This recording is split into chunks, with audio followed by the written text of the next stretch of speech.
आज के सेशन में हम लोग आगे बढ़ेंगे सीपीसी में और चर्चा करेंगे suits in general and jurisdiction of court. इसमें मूलतः हम कोशिश करेंगे 4 सेक्शंस को कवर करेंगे, 9 से लेकर 14 अर्थात 5 सेक्शन टोटल। और ये जो 4-5 सेक्शंस होंगे इंपॉर्टेंट सेक्शंस, इसमें 2 या 3 इंपॉर्टेंट सेक्शंस होंगे, लेकिन टोटल हम लोग 5 सेक्शंस करेंगे, 9, 10, 11, 12, 13 एंड 14। अब आते हैं, सबसे पहले समझ लो इस कंसर्न इस टॉपिक का मेन उद्देश्य हमारा क्या है, फिर आगे फर्दर बढ़ेंगे कि इसकी जरूरत क्या थी। देखो, इसमें कंसर्न है जनरल जुरिस्डिक्शन। जनरल जुरिस्डिक्शन का मतलब ये होगा कि सामान्य अर्थों में कोर्ट की जुरिस्डिक्शन कहां होती है और उसके बाद क्या असर होगा उसका। तो कहा जाता है कि सामान्य अर्थों में जब हम सीपीसी पढ़ रहे हैं तो केवल सिविल कोर्ट के बारे में बात करेंगे और केवल सिविल मुद्दे की ही बात करेंगे। तो वैसे हमने पूरे लेक्चर्स में भी डिस्कशन किया जब हम लोग पेशुनरी जुरिस्डिक्शन ऑफ द कोर्ट पढ़ रहे थे, सेक्शन 6 की बात कर रहे थे, उसी मुद्दे को आगे बढ़ाओ। पेशुनरी जुरिस्डिक्शन को तो वहां कंप्लीट हो ही चुका था। यहां हम लोग आएंगे नॉर्मल जुरिस्डिक्शन क्या है, इसलिए लिखा भी है जनरल जुरिस्डिक्शन। तो जनरल जुरिस्डिक्शन का मतलब यह होगा कि कोर्ट हर उस मुद्दे को सुन सकती है, सिविल कोर्ट, जिस मुद्दे के में स्पेशली बार्ड न कर दिया गया हो। मतलब यदि किसी मुद्दे में स्पेशली लिख दिया गया है कि यह मुद्दा सिविल कोर्ट के दायरे से बाहर है, किसी स्पेशल कोर्ट का मुद्दा है या किसी एक पर्टिकुलर तरीके से सुना जाएगा, उस मुद्दे को तो वैसे सुना जाएगा। अदरवाइज जहां तक किसी भी मुद्दे में ऐसा क्लियरली नहीं मेंशन हो, वो सब मुद्दे सिविल कोर्ट में सुने जाएंगे। ये हमारा सेक्शन 9 कहता है इसका। अब इस सेक्शन 9 को एग्जीक्यूटिव फॉर्म में पढ़ लो क्या कह रहा है। ये कह रहा है court to try civil suits unless barred, मतलब court to try all civil suit, सारे के सारे सिविल सूट्स को ट्राई करेगा अनलेस इट इज बार्ड, मतलब यदि बार्ड नहीं किया गया है। अर्थात द कोर्ट शैल, ये हमारे बेरेक्स की वर्ड्स हैं, the court shall subject to the provisions here contained, मतलब यहां जो प्रोविजंस कंटेन है उसके हिसाब से, have jurisdiction to try all suits of a civil nature. Civil nature हमने इसलिए लगाया क्योंकि ये सिविल कोर्ट है, यदि क्रिमिनल में होता तो यही कंसर्न क्रिमिनल में भी हो जाता। Excepting suits of which their cognizance is either expressly or impliedly barred, यदि एक्सप्रेसली यदि स्पष्ट रूप से मना कर दिया गया है या किसी अंतर्निहित किसी कानून के तहत या किसी संवेदक के तहत या किसी अन्य कंसर्न्स के तहत स्पेशली मना कर दिया गया है, तो उसमें तो नहीं होगा। उसको छोड़ के जहां मना नहीं किया गया वो सारे मुद्दे सिविल कोर्ट सुनेंगे। फिर यदि इसको सिंपली कह दो तो इसको ऐसे कह सकते हैं, सारा मुद्दा सुनेगा, केवल उस मुद्दे को नहीं सुनेगा जिसके बारे में ऐसी व्यवस्था की गई हो कि इस मुद्दे को सिविल कोर्ट को नहीं सुनना है। फिर आगे बढ़ते हैं हम लोग। इसी कंसेंस में इसको थोड़ा सा एक्सप्लेनेशन भी दिया है। अब एक्सप्लेनेशन क्या है यहां देख लो। कहा जाता है कि a suit in his right to property or an office is contested is a suit of civil nature, notwithstanding that such right may depend entirely on the decision of question as to religious right or ceremonies। यहां एक point ध्यान रखिए, इससे पहले के session में हमने कहा था कि सिविल राइट्स की जब बात कर रहे थे तो जो मुद्दा इंटायरली रिलीजियस होगा, वो मुद्दा सिविल में नहीं आता है। अब यह क्वेश्चन आता है कि कुछ ऐसे भी मुद्दे हो सकते हैं जो रिलीजियस और सिविल दोनों से संबंधित हो। ऐसे मुद्दे में क्या करोगे, जो पूरी तरह इंटायर रिलीजियस है उस मुद्दे में तो नहीं होना चाहिए, लेकिन कहा जाता है कि कुछ ऐसे मुद्दे हों जिसमें रिलीजियस इश्यूज भी हों और उस इश्यूज को कवर होने के बाद ही जो सिविल मुद्दा है वो क्लियर हो सकता है। ऐसे कंसर्न्स में भी हम सिविल राइट्स को प्रायोरिटी देंगे और ऐसे मुद्दे को सुना जा सकता है। इसी बात को ध्यान से रखो। यदि प्योर रिलीजियस मुद्दा होगा तो सामान्यतः सुना नहीं जाएगा, लेकिन कुछ मुद्दे ऐसे हैं जिसमें रिलीजियसली राइट्स क्लियर होने के बाद ही सिविल राइट्स सुने जाएंगे, तब भी बिना क्लियर हुए भी उस मुद्दे को सिविल कोर्ट सुन सकती है। ये स्पेशल यहां क्या क्या देखो, a suit in which the right to property or office is contested, या तो राइट ऑफ प्रॉपर्टी या ऑफिस, किससे सिविल राइट्स है ये of civil nature, notwithstanding that any such right may depend entirely on the decision of questions of religious rights or ceremonies। मतलब religious rights या ceremonies पर ही आधारित भले ही वो राइट्स हो। तो सामान्य अर्थ में रिलीजियस राइट्स और सेरेमनीज क्या होगा, सिविल कोर्ट में नहीं सुना जाएगा। लेकिन यदि कुछ मुद्दे ऐसे होंगे जिसमें property or to an office is contested is a suit of civil nature, इस कंसर्न्स को भी सिविल नेचर माने जाएंगे। मतलब ये हुआ, इसको सिंपल शब्दों में कहते हैं कि रिलीजियस मुद्दा होते हुए भी यदि उसमें right to property or an office हो तो वो सिविल मुद्दे में सुने जाएंगे। क्लियर हुआ। जहां ये मुद्दा नहीं होगा, केवल प्योर रिलीजियस मुद्दा होगा, तो प्योर रिलीजियस मुद्दा सिविल राइट्स में नहीं होंगे। आप देखेंगे पिछले लेक्चर्स में हमने आज पिछले लेक्चर में स्पेशली नोट करवाया था कि कौन कौन से मुद्दे सिविल कोर्ट्स में आएंगे, सिविल केसेस में आएंगे। आफ्टर देन अगेन हम लोग फिर आगे बढ़ते हैं। एक्सप्लेनेशन, सेकंड एक्सप्लेनेशन है, ये क्या है, कहा गया कि for the purpose of this section, इस सेक्शन के लिए इट इज इमटेरियल, मतलब इस बात की कोई महत्व नहीं है, whether or not any fee are attached to the office referred to in explanation 1 or whether or not such office is attached to a particular place।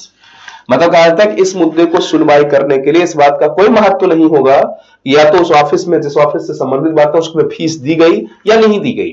मतलब ऐसा है कि रिलीजियस राइट से जिससे संबंधित मुद्दा है, फर्स्ट में जो एक्सप्लेनेशन दिया गया है, अब इसमें उसका फीस दिया है या नहीं दिया है, क्या कंसर्न है, वो उस मुद्दे पे अलग से सॉल्यूशन होंगे, वो रिलीजियसली या जिस भी मुद्दे में सॉल्यूशन होगा उसमें होगा। लेकिन यदि वस्तुतः जो राइट, ये वाला राइट है, राइट टू प्रॉपर्टी, इसको सुना जाएगा। यही बातें कहा गया कि for the purpose of this section, इस सेक्शन के लिए इट इज इमटेरियल, इसका कोई महत्व नहीं होगा, whether or not any fees are attached to the office referred into explanation 1, इस एक्सप्लेनेशन में किया गया है, और whether or not such office is attached to a particular place, इस बात का कोई महत्व नहीं होगा। क्लियर।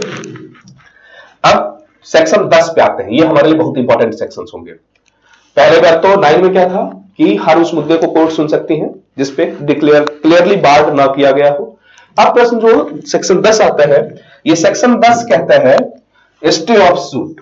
ये जो स्टे ऑफ सूट है, इसका मतलब होगा, इसी को ये जो हमने रेस्ट सब जुडाइस लिखा है, ये वैसे बेयर एक्ट में डायरेक्टली नहीं लिखा है, लेकिन फिर भी इसको आप समझ सकते हैं। इसका मतलब ये होगा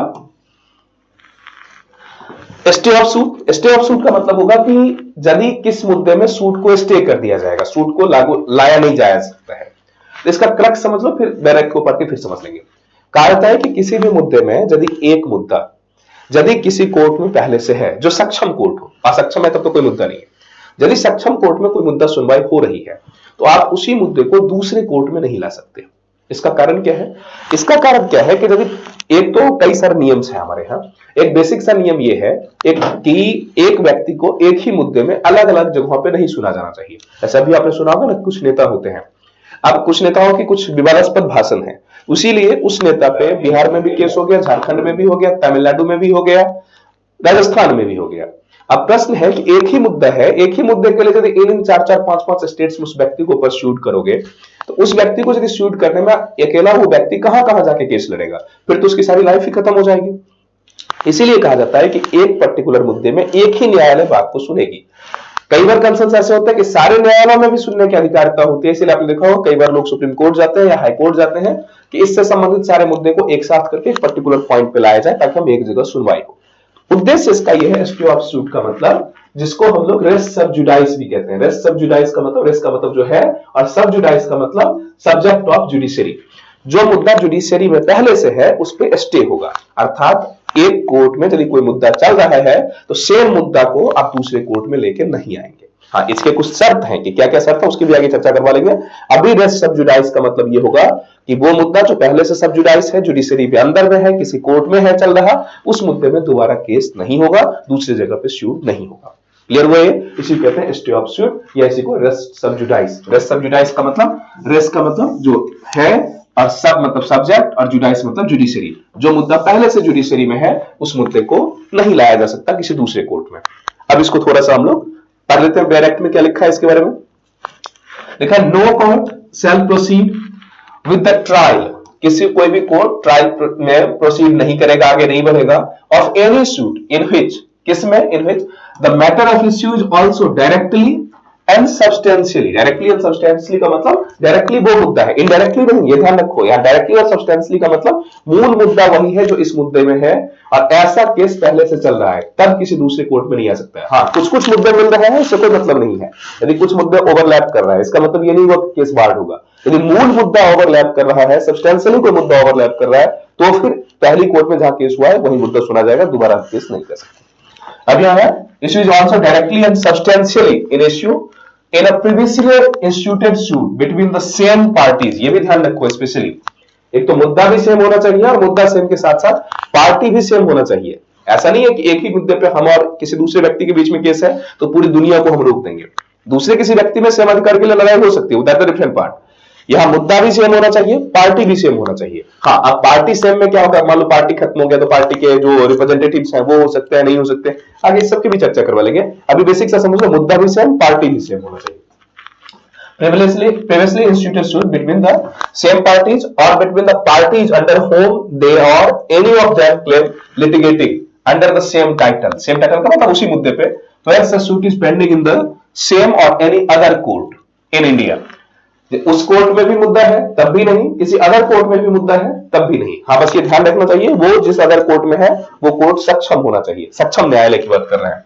Jurisprudence to grant the relief claimed, मतलब वो जज सक्षम होना चाहिए। यदि किसी ऐसे न्यायालय में केस है जो सक्षम ही नहीं है, जिसकी अधिकारिता ही नहीं है, तब ये मुद्दा लागू नहीं, रेस जुडिकेटा लागू नहीं होगा, फिर तो आप केस कर सकते हो। लेकिन यदि वो सक्षम न्यायालय है तो आप कर सकते नहीं कर सकते। और in any court beyond the limits of India established or continued by the central government and having like the jurisdiction or before, मतलब ये है कि वो कोर्ट जो भारत में हो या भारत से बाहर कहीं ऐसे हो जो भारत सरकार द्वारा स्थापित हो या भारत सरकार के नियंत्रण में हो, ऐसे मुद्दे पे ये नहीं हो सकता। हाँ, स्पेशली ध्यान रखो, अब विदेश में कोई केस किया तो चूंकि विदेश में अधिकारिता तो नहीं है, इसलिए विदेशी केस को इस मुद्दे में नहीं गिना जाएगा। हाँ, जहां भारत सरकार के द्वारा स्थापित कोर्ट है या भारत सरकार द्वारा नियंत्रित है वो कोर्ट सारे के सारे आ जाएंगे। बस अंतर क्या है, उस कोर्ट की अधिकारिता होनी चाहिए। क्लियर हुआ? अब इसी बात को थोड़ा सा और हम लोग एक्सप्लेन करेंगे ये क्या कंसर्न्स बनेंगे। देखो एक्सप्लेनेशन में क्या आ जाएगा, the pendency of a suit in a foreign court doesn't preclude the courts in India from trying to suit founded on the same cause of action. मतलब यदि कोई विदेशी न्यायालय है तो विदेशी न्यायालय से हमें कोई मतलब नहीं होगा, विदेशी न्यायालय में यदि कोई मुद्दा है भी तब भी हम इंडिया में उसको सूट कर सकते हैं, ये स्पेशली ध्यान रखो। लेकिन इंडिया के अंतर्गत या विदेश में भी कोई भारतीय सरकार द्वारा स्थापित या नियंत्रित यदि कोई न्यायालय है तो फिर उस न्यायालय को नहीं सुना जा सकता। क्लियर? इसी मुद्दे को थोड़ा सा हम और एक्सप्लेनेशन करेंगे। अब थोड़ा सा टर्म समझ लो, जो ये तो बेयर एक्ट की भाषा थी, अब इसे हम नॉर्मल भाषा लिखने में दूसरे में यदि आप आंसर लिखेंगे तो कैसे लिखाएंगे। तो देखो रेस्ट सब जुडाइस, रेस्ट का मतलब होता है पेंडिंग या रेस्टिंग जो मुद्दा है, रेस्ट मतलब पेंडिंग, सब मतलब सब्जेक्ट एंड जुडाइस का मतलब अंडर जुडिशियरी, वो मुद्दा जो पहले से ही जुडिशरी के अंदर में है, जुडिशरी के कंट्रोल में है। दस res sub judice means a suit pending before a competent court, competent का मतलब सक्षम कोर्ट के पास, ये बात ध्यान रखना है स्पेशल इन शब्दों को, competent court for determination of rights and liabilities of the party. ये सिंपल भाषा में हो गया, किसी पार्टी के राइट और लायबिलिटीज को डिसाइड करने के लिए यदि कॉम्पिटेंट कोर्ट के अंदर कोई मुद्दा है तो आ जाएगा रेस्ट सब जुडाइस में। अब यहां कुछ कुछ इसकी खासियत की चर्चा कर लेंगे, इसमें पॉइंट कुछ जो इंपॉर्टेंट पॉइंट्स हैं जिसको एक्सप्लेनेशंस या अलग अलग ऑर्डर से इस मुद्दे पे आए हैं उस मुद्दे को हम लोग डील करते हैं क्या होगा। तो इसमें कहा section 10 deals with stay of suits, ये ध्यान रखिए स्टे ऑफ सूट्स की बात करता है, मतलब जो दूसरा सूट्स होगा उसको स्टे कर दिया जाएगा, सूट्स को खारिज नहीं किया जाएगा। एक पॉइंट और भी ध्यान रखो, मान लो आप एक जगह केस हुआ तो वो तो पूरी दुनिया में हर व्यक्ति को जानकारी होगी नहीं, तो मान लो आपने केस कर दिया और उसी व्यक्ति ने दूसरे कोर्ट में भी कर दिया, तो जानकारी होने के बाद दूसरे सूट को स्टे किया जाएगा, ऐसा नहीं कि सूट को खारिज कर दिया जाएगा। ये स्पेशली ध्यान रखो, सूट यदि हो गया तो सूट तो जा सकता है, प्रोसीडिंग नहीं हो सकती है, फर्दर सूट को आगे नहीं बढ़ाया जा सकता। इसमें है सूट फाइल करने में दिक्कत नहीं है, बस प्रोसीड नहीं किया जा सकता। तो section 10 deals with stay of suits. It provides that no court shall proceed with the trial of any suit in which the matter is issued also directly and substantially, बार बार ध्यान रखो, initially and previously instituted suit between the same parties and the same court in which the previous suit is pending is competent to grant the relief claimed. यहां क्या है, यदि पहले से कोई competent court में है तो जो मुद्दा होगा वो सूट नहीं किया सकता, आगे नहीं बढ़ाया जा सकता, प्रोसीडिंग नहीं हो सकती, मतलब यदि केस फाइल हुआ है तो ये कोई बड़ी बात नहीं है, वहां उस मुद्दे को तत्काल रोक दिया जाएगा। क्लियर? यदि आपसे प्रश्न आ जाए क्या फाइल कर सकते हैं नहीं, तो कोर्ट फाइल तो केस हो ही सकता है, केवल प्रोसीड नहीं हो सकता मुद्दा, ये special point with stay of suits, not the filing of suits. इसी बात को आगे फिर भी देख लेंगे हम लोग। The object of the rule contained in section 10 is to prevent the courts from concurrent। इसका उद्देश्य क्या, पहले इसको समझ लो। ऐसा इसलिए किया गया, मान लो क्यों किया गया, यदि दो कोर्ट कॉम्पिटेंट है तो दोनों कोर्ट को क्यों नहीं राइट दी गई। कहा था दोनों कोर्ट को इसलिए, मल्टीपल कोर्ट को राइट इसलिए नहीं दिया गया कि कुछ चीजें तो कानूनन होती है, कुछ चीजें जज का इंटरप्रिटेशन होता है। तो यदि हम दो मुद्दों में दो कोर्ट को, दो जज को स्वीकृति दे दें कि वो मामले को निर्णय करे, तो एक तो ये भी समस्याएं होंगी कि जो दो निर्णय आएंगे वो विरोधाभासी निर्णय आ जाए, ये चांसेस हैं, क्योंकि न्याय को इंटरप्रेट या कोर्ट के जो रूल्स हैं उसको इंटरप्रेट करने का राइट तो जज को होता है, और जज चूंकि अलग अलग मानसिकता के होंगे तो अलग अलग अर्थों में उसके अर्थ निकाल सकते हैं। ये एक बड़ा मिथ है कि भारत में जो जजमेंट होता है लोग समझते हैं कि कोर्ट या दलील के आधार पर जजमेंट दी जाती है, ये तो बेसिक सा है, लेकिन उसके बाद भी तो होता है जज की मानसिकता कैसी है। जैसे आप जितने बड़े बड़े जजमेंट्स को देखोगे तो बड़ा बेसिक स्ट्रक्चर वाला केस है, आप नॉर्मली देख लो केशवानंद भारती वाला केस है उसी केस को जब आप पढ़ेंगे 13 जज की बेंच थी। 13 जज में 7:6 का रेशियो था। अब 7:6 का रेशियो का मतलब ये होगा 7 जज ने पक्ष में फैसला दिया, 6 जज ने विरोध में फैसला दिया। मतलब ये हुआ कि यदि केवल एक जज इधर से इधर आ जाता, इसका मतलब क्या होता, वो फैसला पलट के जो अपोनेंट वाला डिसीजन था वो वैलिड हो जाता। यदि एक जज इधर चला गया तो ये कवर हो गया। ऐसे ही तमाम ऐसे जजमेंट होंगे जहां 3-2 का रेशियो होता है या 2-1 का रेशियो होता है। तो ऐसे कंसेंस में क्या होगा, इसमें यह भी डिपेंडेंट करता है कि उस जज की तात्कालिक मानसिकता कैसे, उस जज की अपनी मनस्थिति कैसी है, उस जज की अपनी जो आइडियाज एंड सब्सटेंस है वो कैसा है। इसीलिए कहा गया कि चूंकि दो जगहों में भिन्नता तो हो सकती है, अब दोनों जज को यदि मामला सुनने दिया जाए तो दोनों मामले में कंट्राडिक्टरी डिसीजन भी आ सकता है, तो फिर किस डिसीजन को माना जाएगा, ये एक बड़ा चैलेंज होगा। अब उसके लिए फिर क्या होगा, अपीलेट कोर्ट में जाएंगे, फिर दिक्कत होगी, टाइम की बर्बादी होगी। दूसरा कंसर्न होगा कि भारत में इतने मुद्दे मुकदमे कोर्ट में पड़े हुए हैं, तो बार बार एक ही मुद्दे को क्यों शूट करने की जरूरत होगी, ऐसे मुद्दे को शूट करो जिसमें सुनवाई नहीं हो रही है। तीसरा कंसर्न होगा जो पार्टीज हैं, पार्टीज के बीच में भी मल्टीप्लिसिटीज हो जाएगी, टाइम की मल्टीप्लिसिटीज होंगी, इकोनॉमिक ड्रेन होगा, मेंटल फिजिकल सोशल स्ट्रेस होगा और बहुत सारी समस्याएं होंगी। तो देश के लिए भी, समाज के लिए भी, पार्टी के लिए भी और खुद न्यायपालिका के लिए भी यह हानिकारक होगा। क्या क्या हो सकता है, एक तो मल्टीपल डिसीजन आने की संभावनाएं होंगी, कंट्राडिक्टरी डिसीजन होने की संभावना होंगी, विरोधाभासी डिसीजन। तीसरा कंसर्न क्या होगा, तीसरा होगा कि पैसे, समय और पद की दुरुपयोग हो जाएंगे। इसलिए इन सारी चीजों से बचाने के लिए किया गया कि मल्टीपल सिस्टम नहीं होने चाहिए। तो the object of rule of content in section 10 is to prevent the courts of concurrent jurisdiction from simultaneously entertaining and adjusting the upon two parallel litigation। क्यों, ये बातें हमने करवा ही दिया। इस बात को स्पेशली चर्चा किया गया है किसमें, तो National Institute of Mental Health and Neuroscience versus C Parameshwar 2005 की केस में सुप्रीम कोर्ट का ये जजमेंट था। तो ठीक है, वैसे भी पहले से भी था, लेकिन बाद में इस जजमेंट से और ज्यादा स्पेशल क्लियर हो गया। अब इस मुद्दे को भी स्पेशल ध्यान रखेंगे, national Institute of Mental Health and neuroscience, इस मुद्दे में स्पेशल इस बात को डिसाइड किया गया। क्यों किया गया, वो भी कंसर्न्स है कि सब्जेक्ट मैटर रिलेटेड लिटिगेशन उसको नहीं किया जा सकता। फिर इसके बाद आते हैं हम लोग, जो दूसरा इसमें इंपॉर्टेंट पॉइंट है वो आपको समझना है। वो दूसरा इंपॉर्टेंट पॉइंट ये है that the test for applicability of section 10 is whether a decision is previously instituted suit would operate as res judicata in the subsequent suit. If it is so, the subsequent suit must be stayed। मतलब क्या है कि यदि ऐसा confirm हो गया कि पहले वाले जो सूट है उसमें वही सारे मुद्दे हैं, यदि मान लो दो सूट कहीं इनिशिएट हो गया है, दो कोर्ट में दो मुद्दे चले गए हैं, तब ये देखा जाएगा, और यदि अपोनेंट ने या किसी ने इस बात को नोटिस में लाया तो फिर क्या होगा, देखा जाएगा कि यदि पहले वाले सूट में वो सारे मुद्दे हैं जो नए वाले सूट्स में डाला गया, तो नए वाले सूट को स्टे कर दिया जाएगा, पुराने वाला सूट पे ही मामले प्रोसीडिंग होती रहेगी। हाँ, यहाँ एक पॉइंट और भी ध्यान रखो, यदि दोनों पार्टी चाहे तो पुराने वाले को स्टे करवा सकता है और नए वाले सूट पे ही आगे बढ़ सकता है, ये राइट है। अदरवाइज यदि ऐसा नहीं किया जाए तो मान लो एक पार्टी ने वहां केस किया था, दूसरे पार्टी ने यहां केस किया, दोनों मुद्दे में देखा गया कि यदि कॉन्सेंट सारे कुछ वही है, मेन मुद्दा जो डिस्प्यूटेड इश्यूज है वो सेम है, तो पुराने वाले को लागू किया जाएगा, नए वाले को स्टे कर दिया जाएगा, खारिज नहीं किया जाएगा, ध्यान रखो, स्टे किया जाएगा। फिर क्या है, इसी के बाद एक दूसरा केस आता है इन एप्सिजेंस एंड अनदर। इसमें जो केस आया इसमें भी यही कहा गया कि fundamental test for attack section 10 is क्या है, whether the on final decision being reached in previous suit such decision would be operated as res judicata in the subsequent suit। The provision of the section 10 will not apply where few of the matter in issues are common but will apply when entire subject controversy is same।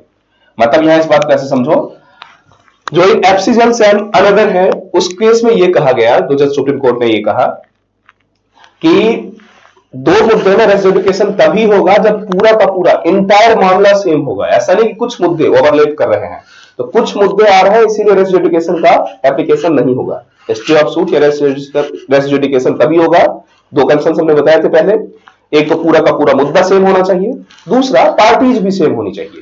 तो यही बातें यहां कही गई। इसके बाद फिर आते हैं हम लोग कि following conditions must be satisfied. इस सेक्शन को लागू होने के लिए कुछ कंडीशंस हैं। अब क्या क्या कंडीशंस हैं, उस कंडीशंस को स्पेशली पॉइंट में आप समझ लेंगे। देखो, पहला कंडीशंस ये है, the suit must be to suits one previously. Already ये बात जब चर्चा में है तो ऑब्वियसली यही होंगे ही कि दो सूट्स होने चाहिए, तभी रेस जूडिकेशन की बात होगी, एक पुराना वाला दूसरा नया वाला। तो एक प्रीवियसली इंस्टीट्यूटेड एंड अदर क्या है, सब्सिक्वेंटली इंस्टीट्यूटेड। एक पहले एक बाद में बना होगा। दूसरा है matter in issue subsequent suit must be directly and substantially in issue. मतलब क्या है कि जो मैटर्स है वो सब्सिक्वेंट मतलब बाद वाले केस में वो पहले वाले में पूरी तरह या सब्सिक्वेंट सब्सटेंशियली का मतलब मूल रूप से उसमें पहले वाले में होना चाहिए। तीसरा, both of the suit must between the same parties. पहला हमने इसमें क्या कहा कि एक तो कंटेंट दोनों का सेम होना चाहिए, सेम कंटेंट। दूसरा क्या है इसमें थर्ड में आ जाएगा सेम पार्टी, पार्टी सेम होने चाहिए।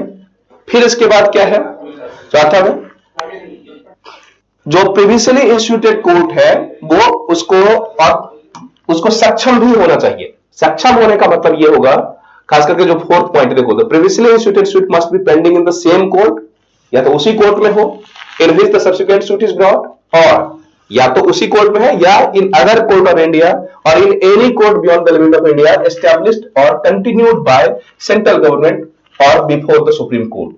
मतलब जिसको केंद्र सरकार या केंद्र सरकार या सुप्रीम कोर्ट मान्यता देती है उस कोर्ट में हो, मतलब भारत की किसी केस कोर्ट में, सेम कोर्ट में या दूसरे कोर्ट में भी होना चाहिए। उसके बाद क्या आएगा, the court in which the previous suit is instituted must have jurisdiction. इस बात को स्पेशली आप ध्यान रखो कि हमने बार बार कहा कि जिस कोर्ट में पहले मुद्दा है ये तभी लागू होगा जब उस कोर्ट की अधिकारिता होगी। मस्ट हैव जुरिसडिक्शन, ऐसा नहीं कि आप उस कोर्ट की अधिकारिता नहीं है फिर भी आप चले गए फिर भी आपको रेस जुडिकेशन लागू होगा, ऐसा नहीं होगा।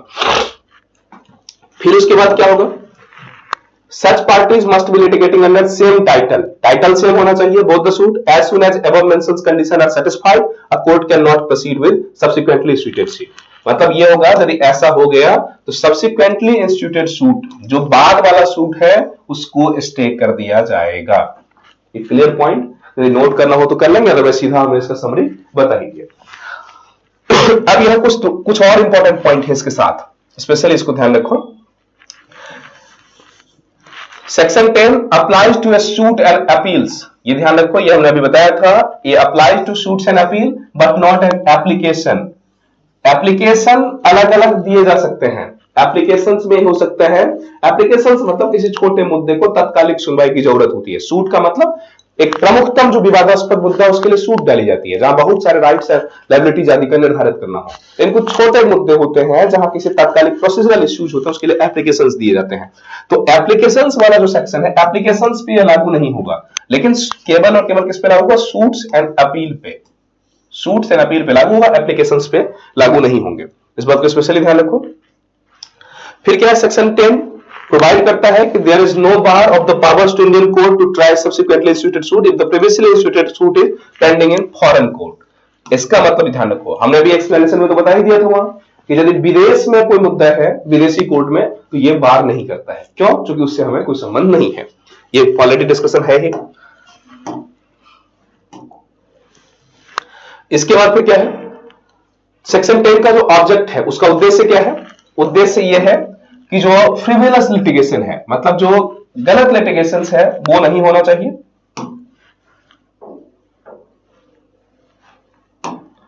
फ्रिवोलस लिटिगेशन का मतलब हुआ अनावश्यक रूप से एक ही मुद्दे को बार बार कोर्ट में लाना। दस save the judicial system from the wastage of time and money, wastage of time से भी मनी से भी, wastage of the litigation. Section 10 gives the meaning of doctrine of res judicata and a precondition for the enforcement of this doctrine। अब यह term आया कि ये जो कंसर्न्स है ये रेस जेडुकेटा का एग्जांपल या फाउंडेशन या बाउंड्री बनाता है। अब ये रेस जेडुकेटा क्या होता है, देखो रेस सब जुडाइस का मतलब ये था कि जो मुद्दा कोर्ट में है उसको नहीं सुना जा सकता, और ये किसका फाउंडेशन बनाता है, रेस जुडिकेटा। अब ये रेस जुडिकेटा का क्या मतलब होगा, ये इसका आगे का कंसर्न है जिस मुद्दे में एक कोर्ट ने, सक्षम कोर्ट, ये ध्यान रखो, यदि किसी एक सक्षम कोर्ट ने किसी मुद्दे में फैसला दे दिया है तब भी आप उस फैसले के खिलाफ अपील तो कर सकते हो, अलग मुद्दा है, लेकिन सेम मुद्दे को दोबारा से किसी कोर्ट में लेके नहीं आ सकते, उसी टाइप के कोर्ट में। यहां ध्यान रखो, अपील से रोक नहीं है, अपील तो होगी ही, अपील तो हो सकती है उससे उच्च अधिकार वाले कोर्ट में, लेकिन यदि आपको यह लगता है कि एक बार एक कोर्ट ने फैसला दिया तो अब सेम प्राधिकार वाले या सेम कंसर्न वाले दूसरे कोर्ट में उस मुद्दे को ले जाओगे, ये नहीं होगा, इसको कहते हैं रेस जुडिकेटा। तो रेस जुडिकेटा बनाने का भी यही कंसर्न है। क्यों? क्योंकि दोनों यदि साइमल्टेनियसली चलेगा तो ऑब्वियसली एक पहले फैसला देगा एक बाद में फैसला देगा, तो दोनों में क्या होंगे, तो यही रेस सब जुडाइस रेस जुडिकेटा का फाउंडेशन बनाता है। दोनों में ध्यान से अंतर रखो। रेस सब जुडाइस मतलब एक कोर्ट में यदि मसला चल रहा है तो दूसरे में मसला चलेगा ही नहीं, और रेस जुडिकेटा यदि एक ने फैसला दे दिया तो सेम मुद्दे को दूसरे कोर्ट में लेके नहीं आओगे। हाँ, उस मुद्दे के खिलाफ अपील में आप उससे उच्च प्राधिकार में जा सकते हो। क्लियर? इसके लिए फाउंडेशन बनाता है। इसमें एक दो पॉइंट्स और भी स्पेशली ध्यान रखना है। Section 10 doesn't bar the institution of suit, ये इंस्टीट्यूशन ऑफ सूट को बार नहीं करता। सेक्शन 10 जिसकी रेस्ट ऑफ जुडाइस की बात कर रहे थे, ये सूट को फाइल करने में रोकता नहीं है, केवल और केवल प्रोसीडिंग नहीं होगी। Not bar the institution of suit but only bars the trial, मतलब केवल ट्रायल्स को बार करता है। The subsequent suit therefore can not be dismissed by the court but is required to be stayed or postponed. मतलब ये हुआ कि यदि दूसरे मुद्दे में कोर्ट में केस गया है तो वो उस केस को डिसमिस नहीं करेगा दूसरा वाला, ये भी ध्यान रखो। वो केवल और केवल उस मुद्दे को सुनने के बजाय उसको पोस्टपोन कर देगा। पोस्टपोन कर देगा मतलब वो जो पिछले वाले की प्रतीक्षा करेगा, वो जो फैसला देगा वही फैसला यहाँ समाप्त मिल जाएगा। क्लियर हुआ? मतलब ये होगा, यहाँ स्पेशली ध्यान रखो, एक बार मुद्दे में यदि केस हो गया तो दूसरे मुद्दे में ऐसा नहीं होगा कि केस करने से रोक दिया जाएगा। केस होगा लेकिन उसे पोस्टपोन कर दिया जाएगा, केवल ट्रायल नहीं होगा। Bars only the trial. इसके बाद आएंगे यहां कुछ point. The word matter in issue means entire matter. ये तो बार बार हमने कहा कि कुछ मुद्दा मिल रहा है, कुछ मुद्दा नहीं मिल रहा है, इसका मतलब रेस्ट ऑफ जुडाइस लागू नहीं होगा। रेस्ट ऑफ जुडाइस तभी लागू होगा जब इंटायर मुद्दा डायरेक्टली और सब्सटेंशियली, डायरेक्टली और सब्सटेंशियली का मतलब या तो प्रत्यक्षता शब्द से वही हो या सब्सटेंशियली शब्दों को घुमा फिरा के कही गई हो लेकिन मैटर वही है, तो दोनों कंसर्न्स में लागू होंगे। ऐसा नहीं हुआ कि किसी में कुछ मुद्दा सेम हो तो उसके लिए रेस्ट ऑफ जुडाइस लागू नहीं होंगे। यही बात इस पॉइंट में कहा गया है। The matters in the issue means entire matter. इसका मतलब क्या होगा? Means entire matter in the controversy in the suit. The fact of the subject matter of the previous suit is overlapping. मतलब केवल overlap कर रहा है with the subsequent suit will not attract this section. यदि केवल overlap कर रहा है तो ये section apply नहीं होगा। Where the earlier suit was for recovery of rent or certain period और subsequent suit for कुछ अलग concerns में। Recovery for the subsequent years and rejectment the matter and issue the two suit would be not deemed to the same. इसका मतलब यहां देखो, इसका ये कह रहा है दो मैटर हैं। एक मैटर में कुछ महीने के लिए किराए की बात हो रही है, एक में अगले साल के लिए किराए की बात हो रही है। तो बात तो किराए की ही है लेकिन चूंकि उस दोनों मुद्दे में ओवरलैप तो हो रहा है, लेकिन उस महीने में कुछ महीने की किराए की बात थी, अब कुछ साल के किराए की बात हो रही है। तो पूरा पूरा मुद्दा सब्सटेंशियली एक नहीं है, केवल ओवरलैप कर रहा है कि उसी मुद्दे में सॉल्यूशन हुआ कुछ महीने की किराया, अगले कुछ साल की किराए रेंट के बारे में बात कर रहा है, तो चूंकि उससे आगे की मुद्दा है इसीलिए रेस्ट ऑफ जुडाइस लागू नहीं होगा। केवल छोटा सा ओवरलैपिंग है इसीलिए रेस्ट ऑफ जुडाइस लागू नहीं हो सकता। फिर ये है the order staying the proceeding in the subsequent suit can be made at any stage.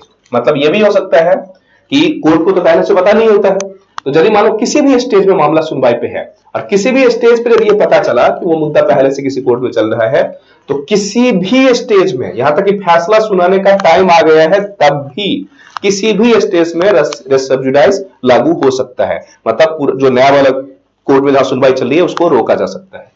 ये क्या होगा? The order of staying proceeding in the subsequent suit can be made at any stage. मतलब किसी भी स्टेज पे इसको किया जा सकता है। ये ध्यान रखो, सब्सिक्वेंट सूट पुराने वाले में नहीं होगा, ये ध्यान रखना। Subsequent suit can be made at any stage, किसी भी स्टेज पे। अब इसी बात को दो तीन केस पढ़ लो। केस में क्या क्या रहा? सेट्टी वर्सेस गिरधर है, 1982 में कहा गया when there is a case for application of section 10, यदि कहीं सेक्शन 10 का एप्लीकेशन करना हो तो recourse of the inherent power under section 151 is not justified। यहां एक पॉइंट स्पेशली ध्यान रख लो, सेक्शन 151 ये क्या है? सेक्शन 151 जब आगे पढ़ेंगे उसमें डिटेल है। उसमें यह है कि कोर्ट को यदि लगे कि न्याय के हित में कुछ जरूरत है तो किसी भी मुद्दे को, किसी भी प्रोसीडिंग को रोक सकती है और अपने निर्णय को दे सकती है। इसका मतलब यह हुआ कि यदि कोर्ट को न्याय में लगे तो वो पुराने वाले मसले को भी खत्म कर सकती है और पुराने वाले जो कोर्ट में था अभी नए कोर्ट में फैसला दे सकती है। लेकिन यहां यह कहा गया कि अन्य मुद्दे में तो हो सकता है लेकिन रेस जुडिकेटा वाले केस में ऐसा नहीं हो सकता।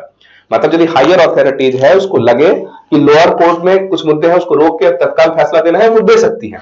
लेकिन यदि ऐसा लगे कि सेम कॉम्पिटेंसी वाली कोर्ट हो तो ये जो 151 में स्पेशल पावर दिया गया है कि सारे रूल साइड करके, मतलब 151 का ऐसा मतलब समझ लो कि कोर्ट के पास, जज के पास राइट होता है कि सारे रूल को साइड करके जैसा चाहे न्याय के हित में यदि जरूरत है तो वो अपना फैसला दे सकती है। इसका अर्थ एक ये भी निकल सकता है कि न्याय के हित में नया वाला जो जज है, नए वाले केस का, वो कह सकता है कि पुराने वाले को पुराने वाले केस को खत्म करो और नए वाले में ही फैसला दे देते हैं। लेकिन कहा गया ऐसा नहीं होगा, ये 151 रेस सब जुडाइस के केस में लागू नहीं होगा। ये क्लियर? मतलब 151 में क्या कह रहा है? ये कह रहा है किसी भी स्टेज पे किसी भी मुद्दे को रोका जा सकता है और जज न्याय की प्राप्ति के लिए कुछ भी फैसला दे सकता है। लेकिन कहा गया कि ये मुद्दा तब लागू नहीं होगा जब रेस सब जुडाइस का मसला हो। तो मतलब यही है सेट्टी वर्सेस गिरधारी, इसको आप स्पेशली याद कर लेंगे।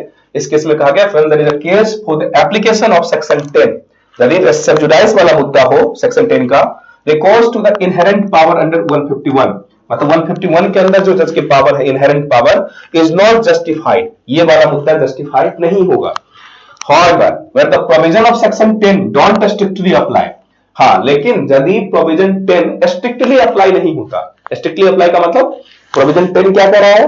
लिटिगेंट सेम हो और पार्ट जो मुद्दा है, मुद्दा भी कैसा होना चाहिए? कंप्लीटली सेम होना चाहिए, या तो डायरेक्टली या फिर सब्सटेंशियल। तो मुद्दा भी सेम नहीं हुआ, लिटिगेंट भी सेम नहीं हुआ, अर्थात यदि डायरेक्टली ये लागू नहीं है, तो section 10 not strictly apply, the court has inherent power to stay a suit for the end of justice। Clear हो गया? यदि सेक्शन 10 पूरी तरह लागू है तो 151 वाला जो पावर है वो लागू नहीं होगा। यदि सेक्शन 10 पूरी तरह लागू नहीं है तो जज 151 के तहत चाहे तो अपने मुद्दे को, मजिस्ट्रेट या जो भी है वो चाहे 151 के तहत कुछ भी करके उस मुद्दे को स्टे कर सकता है।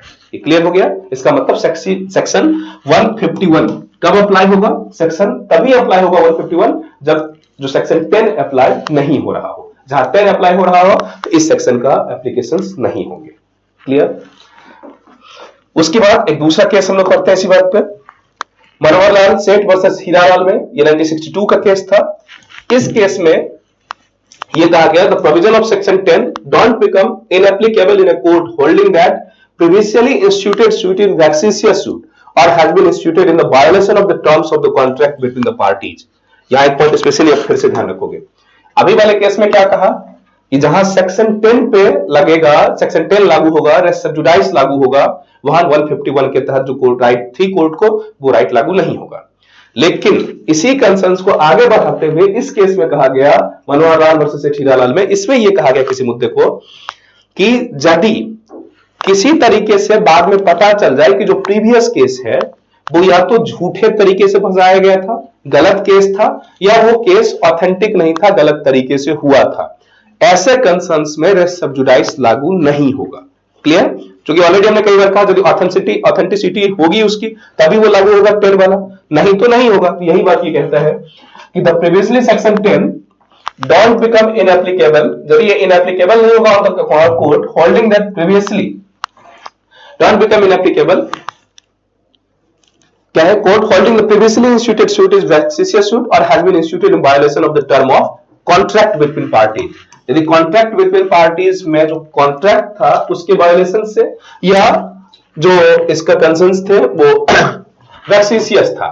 मतलब वैक्सीशियस का मतलब ये होगा कि यदि वो फर्जी केस था या जो कॉन्ट्रैक्ट के खिलाफ था तब ये रेस जुडाइस लागू नहीं होंगे। फिर उसके बाद बढ़ते आगे, a decree passed in contravention of the section 10 is not nullity and therefore cannot be disregarded in execution of proceeding। यहां एक पॉइंट और भी ध्यान रखो, इसमें यह कहा जाता है कि यदि किसी कारणवश डिग्री पास हो ही गई, मान लो किसी कारणवश कोर्ट को पता नहीं चला और सेक्शन 10 के खिलाफ भी डिग्री पास हो गई, तो जज ने यदि फैसला दे दिया तो केवल प्रोसीडिंग्स की इश्यूज है, इसीलिए ऐसा नहीं हुआ कि वो जजमेंट जीरो हो जाएगा और जजमेंट को लागू नहीं किया जाएगा, ऐसा नहीं हुआ। यदि ऐसा हो गया है तो जजमेंट की वही वैल्यूज होंगी जो होना चाहिए। मतलब समझ में आया कि मान लो जैसे प्रीवियस कोई मुद्दा चल रहा था तो नया वाले को तो चलना ही नहीं चाहिए था, लेकिन किसी कारण से यदि दोनों पार्टी ने अपोज नहीं किया और नए वाले कोर्ट ने या नए वाले सिस्टम में इस बात का फैसला हो गया, तो नए वाला जब फैसला हो गया तो अब इस आधार पे नहीं होगा कि मुद्दा रेस जुडाइस था, रेस सब जुडाइस था, इस आधार पे अब इसी कोर्ट, इसी जो डिसीजन है, इसी डिसीजन को लागू किया जाएगा यदि फैसला हो गया तो। इस बात को स्पेशली अब ध्यान रखेंगे। A decree passed contravention of the section 10 is not nullity, ये nullity नहीं होंगे and therefore cannot be disregarded in execution proceeding, इसीलिए इसको execution proceeding में disregard नहीं कर सकते। तो फिर क्या होगा इस मुद्दे में? यदि ऐसा होगा तो फिर कंसर्न देखा जाएगा, या तो पुराने वाले को स्टे कर दिया जाएगा, या फिर तत्काल जो उच्चतम प्राधिकार है या जैसे जो सक्षम न्यायालय है उसकी जैसे मर्जी होगी, जैसे निर्णय होंगे वैसे निर्णय किया जाएगा। सामान्यतः ये होगा कि यदि नए वाले में निर्णय हो गया तो पुराने वाले को ही छोड़ दिया जाता है। हाँ, यदि ऐसा नहीं था तो रेस्ट सब जुडाइस का मुद्दा था, डिसीजन होने से पहले तक यदि ये पता चले, अब ध्यान रखो हमने कहा था कि डिसीजन होने से पहले तक रेस्ट सब जुडाइस का मुद्दा लागू होगा, यदि डिसीजन हो गया तो फिर रेस्ट सब जुडाइस का मुद्दा लागू नहीं हुआ। क्लियर? इसलिए उसमें स्पेशली कहा गया ना एट एनी स्टेज, लेकिन जजमेंट होने से पहले तक, जजमेंट हो गया तो फिर ये लागू नहीं होगा। फिर कंसर्न में आते हैं, इसमें ये कहा गया कि section 10 laced on the rule of procedure. ये जो सेक्शन 10 है वो रूल ऑफ प्रोसीजर की बात करता है, pure and simple, which can be waived by party. या ये है कि ये जो सेक्शन 10 है वो क्या है, केवल रूल ऑफ प्रोसीजर है कि बार बार एक ही मुद्दे को आगे न ले जाया जाए, लेकिन यदि पार्टी चाहे तो इस राइट को खत्म कर सकती है। यदि पार्टी चाहे तो दूसरे कोर्ट में भी मामले को सुना जा सकता है, पहले वाले को ही समाप्त किया जा सकता है। इसलिए है section 10 laced on rule of procedure pure and simple which can be waived by party. Hence, if the parties waive their right and express ask the court to proceed with the subsequent suit, they cannot afterward challenge the validity of proceeding. मतलब ये हुआ कि यदि party ने decide कर लिया कि हमें सब्सिक्वेंट सूट में ही आगे बढ़ने हैं, प्रीवियस सूट में नहीं बढ़ने हैं, मान लो किसी दूसरे जिले में या दूसरे जगह में किसी दूसरे कोर्ट में उन्होंने केस किया था, अब उन्हें लगा किसी भी कारण से कि उस कोर्ट में जाने के बजाय हम इस कोर्ट में ही मामले को आगे बढ़ाएंगे, तो चूंकि रेस्ट सब जुडाइस का मतलब ये होगा कि इस कोर्ट में तो सुना ही नहीं जाएगा, लेकिन चूंकि दोनों पार्टी इस बात पे एग्री है और उसने कह दिया नहीं हम सब्सिक्वेंट कोर्ट में ही सुनेंगे इस मुद्दे को, तो फिर एक बार जब ये मुद्दा आगे बढ़ जाएगा, डिसीजन हो जाएगा, तो फिर रेस्ट सब जुडाइस लागू नहीं होगा। मतलब ये व्यक्ति को छूट दी गई दोनों पार्टी को। हाँ, यदि दोनों में टसल हो तो फर्स्ट वी द राइट, लेकिन यदि दोनों पार्टी सहमत हो तो सब्सिक्वेंट वाला जो कंसर्न है उसमें भी प्रोसीडिंग बढ़ सकती है। Clear? Here they cannot afterward challenge the validity of the proceeding। मतलब एक बार जब दोनों ने स्वीकार कर लिया, अपनी राइट वेव ऑफ कर दिया, तो फिर बाद में इस प्रोसीडिंग पे वो चैलेंज नहीं कर सकता। अगेन इसके बाद आते हैं, where the provisions for the section 10 of the code don't strictly apply, जहां 10 अप्लाई नहीं होगा, civil court has inherent power under section 151 to stay a suit to achieve the end of justice। PV Shetty versus BS Girdhari, ये भी मुद्दा हमने अभी पहले ही discussion करवाया था। अगेन फिर से एक पॉइंट आया कि यदि सेक्शन 10 इनहेरेंटली या स्ट्रिक्टली लागू नहीं होता तो कोर्ट के पास राइट है किसमें, सेक्शन 151 में, कि वो under section to stay a suit to achieve the ends of justice, justice को प्राप्त करने के लिए किसी भी मुद्दे में स्टे कर सकती है कोर्ट। कब? जब सेक्शन 10 पूरी तरह लागू नहीं हो। The rule laid on in section 10 applies to trial, ये ट्रायल के लिए ही है केवल, बार बार हम कह रहे हैं सूट को इनिशिएशन के लिए नहीं, and not to the institution of thereof। It also does not preclude the court from passing interim order। मतलब ये कोर्ट को एंट्रीम ऑर्डर पास करने से भी नहीं रोक सकता, केवल प्रोसीडिंग से रोकेगा और फर्दर फाइनल डिसीजन करने से रोकेगा। मतलब interim order such as grant of injunction और अपॉइंटमेंट ऑफ रिसीवर एटसेट्रा वो कोर्ट दे सकती है, केवल ट्रायल आगे नहीं बढ़ाएगी, केवल फाइनल डिसीजन नहीं देगी, लेकिन एंट्रीम ऑर्डर वगैरह दिया जा सकता है। The concept of trial as contained in section 10 is applicable only to a regular or ordinary suit। Specially इस बात को ध्यान रखेंगे, ये केवल रेगुलर और ऑर्डिनरी सूट में होंगे, not in summary suit filed under order 37। अब ये ऑर्डर 37 के अंतर्गत जब हम लोग चलेंगे तो समरी सूट वगैरह कुछ और भी पार्ट डिस्कशन करेंगे, ये क्या होता है, क्योंकि अलग ही टॉपिक्स होंगे, इसीलिए हम यहाँ केवल समझो कि केवल ऑर्डिनरी और जनरल सूट्स या रेगुलर सूट्स में तो ये लागू होंगे, लेकिन समरी सूट वगैरह में ये नहीं लागू होता। ये बात किसमें कहा गया, Indian bank versus Maharashtra state cooperative marketing federation में ये केस में हुआ। ये बातें हम लोग सेक्शन जब ऑर्डर जब पढ़ना शुरू करेंगे, ऑर्डर 37 में इस बात को डिटेल करवाएंगे। चलिए इसके बाद कुछ और महत्वपूर्ण पॉइंट है उसको अब देख लेंगे। इसमें कहा था डिक्री पास्ट इन कन्वर्टेड सेक्शन, ऑलरेडी हमने कहा नलिटी नहीं होंगे, section 10 laced on rule of procedure pure and, ये तो कभी हमने डिस्कशन कर ही लिया था। इसमें कहा गया एक पॉइंट और भी है, हेंस इफ द पार्टीज, ये बात किसने कही थी, ये पुखराज डी जैन एंड गोपाल कृष्णा के केस में हुआ था। क्या केस में हुआ था? इस केस में ये कहा गया था, हमने बार बार कई बार इससे पहले भी डिस्कशन किया कि नॉर्मली जो सेक्शन 10 है वो क्या है, प्रोसीडिंग एंड प्रोविजंस है। यदि पार्टी चाहे कि हम पुराने वाले केस के बजाय सब्सिक्वेंट मुद्दे पे ही आगे बढ़ना चाहें तो आगे बढ़ सकती है, लेकिन एक बार जब एक्सेप्ट कर लिया गया तो बाद में रेस्ट सब जुडाइस के तहत उसे चैलेंज नहीं किया जा सकता है।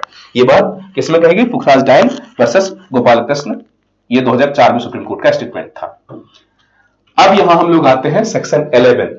सेक्शन 10 हमारा क्या था, रेस सब्जुडाइस, और रेस सब्जुडाइस का ही अगला पार्ट है रेस एडजुडिकेटा। मतलब क्या है कि इसको कहते हैं प्राग न्याय भी कहते हैं। वहां क्या हो रहा था कि प्रोसीडिंग को ही रोक दिया गया, न्याय होने नहीं दिया गया। यहां कह रहा है कि यदि एक मुद्दे में न्याय हो गया तो फिर इस मुद्दे में हम आगे नहीं बढ़ सकते, दूसरे मुद्दे दोबारा सूट नहीं किया जा सकता इस मुद्दे को।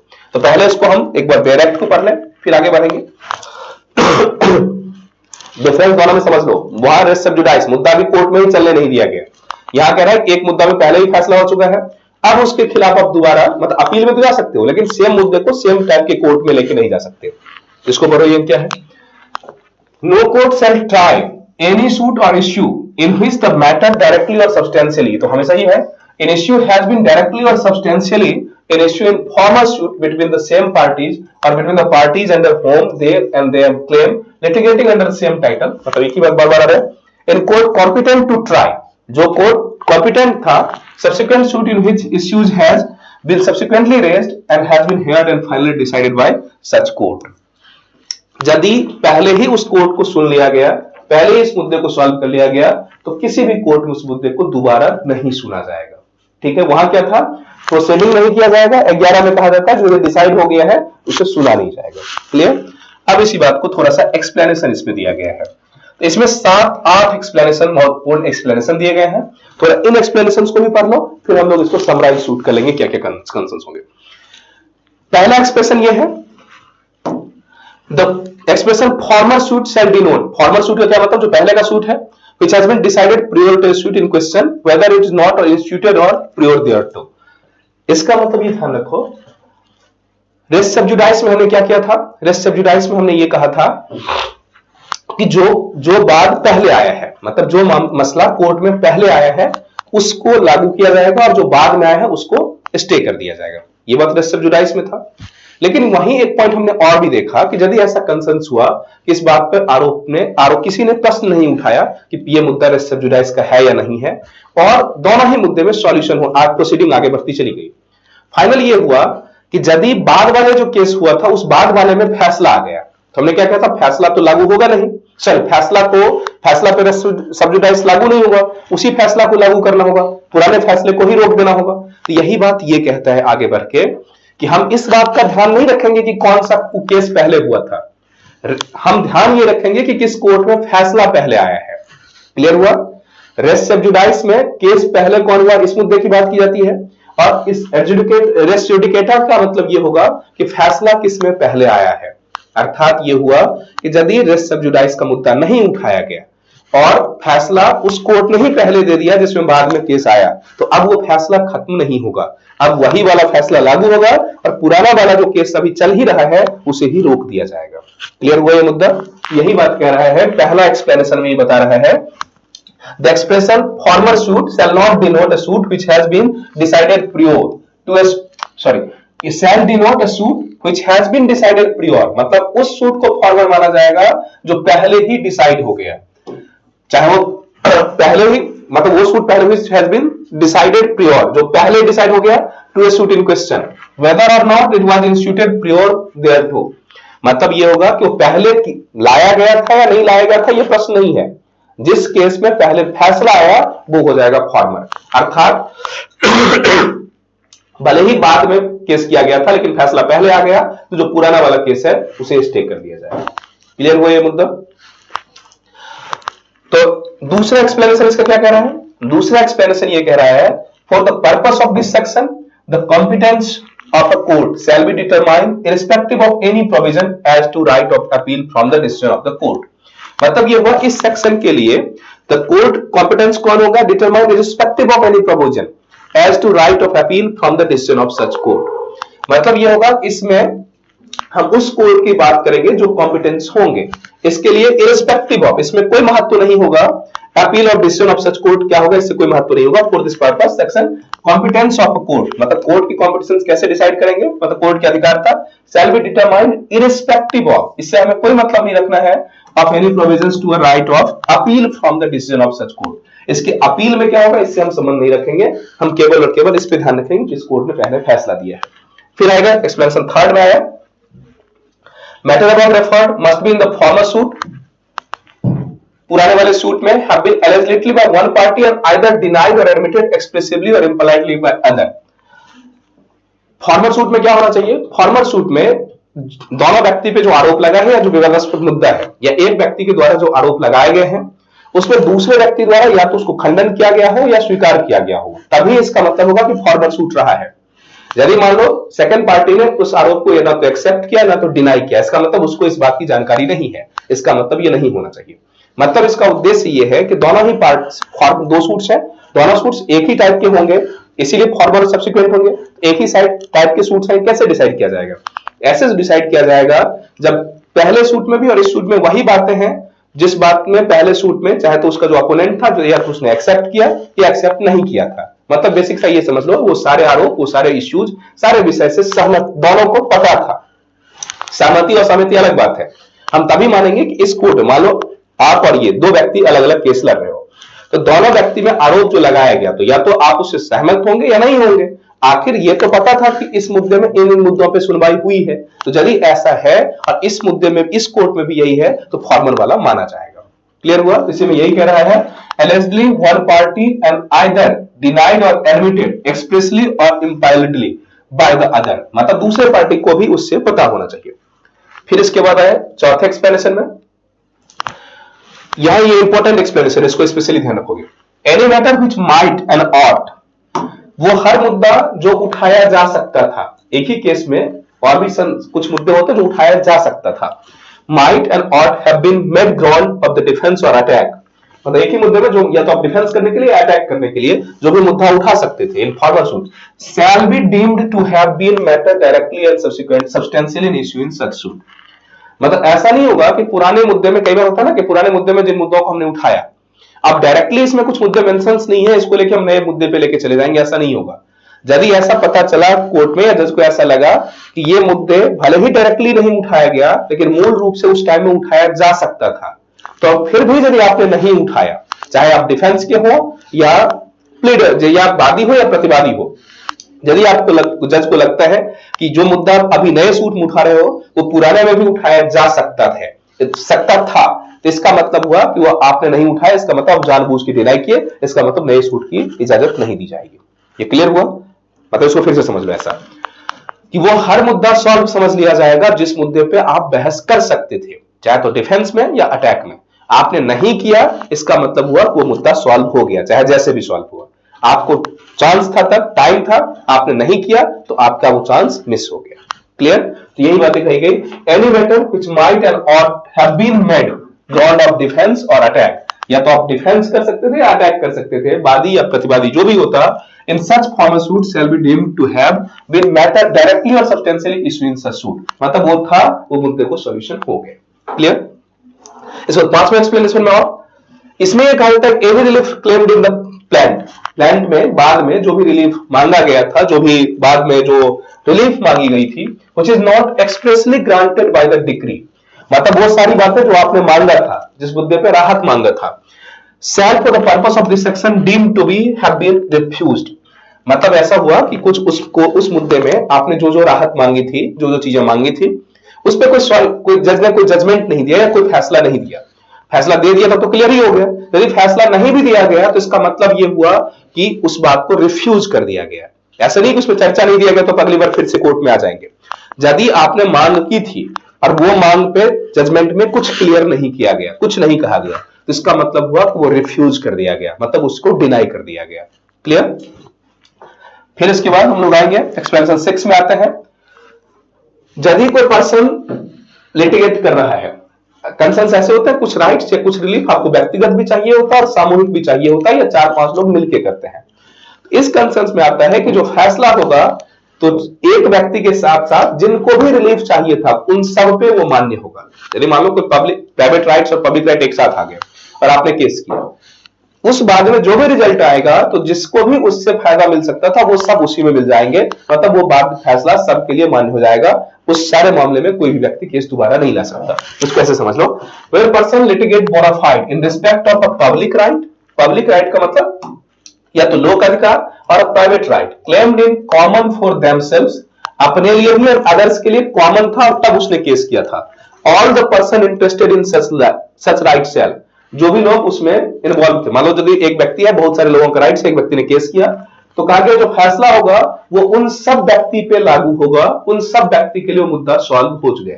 जैसे मान लो 10 आदमी है एक पर्टिकुलर डिपार्टमेंट में, आपकी सैलरी नौकरी से संबंधित कोई मुद्दा है, और उसमें से सारे लोगों ने केस किया या कुछ लोगों ने केस किया और फिर फैसला आया, तो कहा गया वो जो फैसला होगा तो जो जो लोग उससे प्रभावित हो सकते हैं उस सब पे वो लागू होंगी।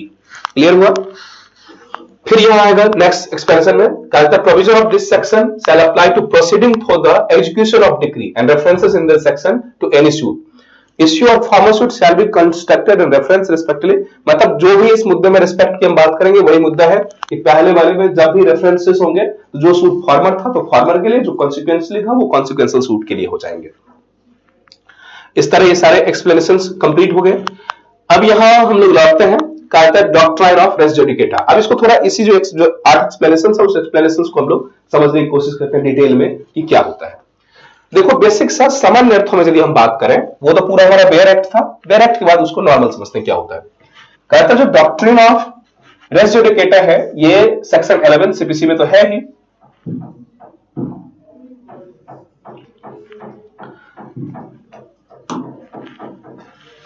ये मूलतः 3 आधार पे है। कहता है ये 3 मैगजिम पे है। मैगजिम का मतलब 3 ऐसे मूल आधार, 3 ऐसे मूल अवधारणाएं, मैगजिम का मतलब अवधारणाएं, इस अवधारणा पे टिका हुआ है।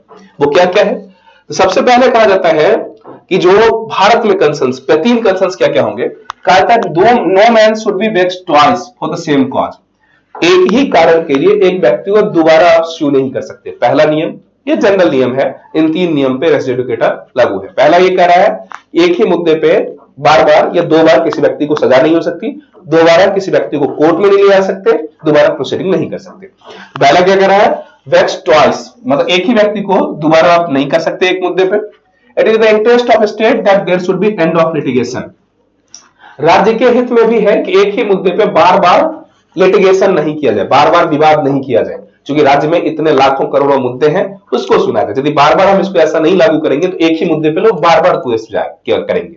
इसलिए कहा गया कि राज्य के हित में है, द इंटरेस्ट ऑफ स्टेट, क्यों अन्य मुद्दे को भी सुना जाएगा। There should be an end, समाप्ति होनी चाहिए ऑफ लिटिगेशन का, कहीं तो खत्म होगा litigation. A judicial decision must be accepted as correct. और दूसरा तीसरा जो इसका मूल मुद्दा है ये है कि न्यायालय ने जो निर्णय दे दिया उसे आपको स्वीकारना होगा। न्यायालय निर्णय में ऐसा नहीं होगा कि आपके पक्ष में आया तो आप स्वीकार कर लेंगे, आपके विपक्ष में आया तो आप नहीं करेंगे।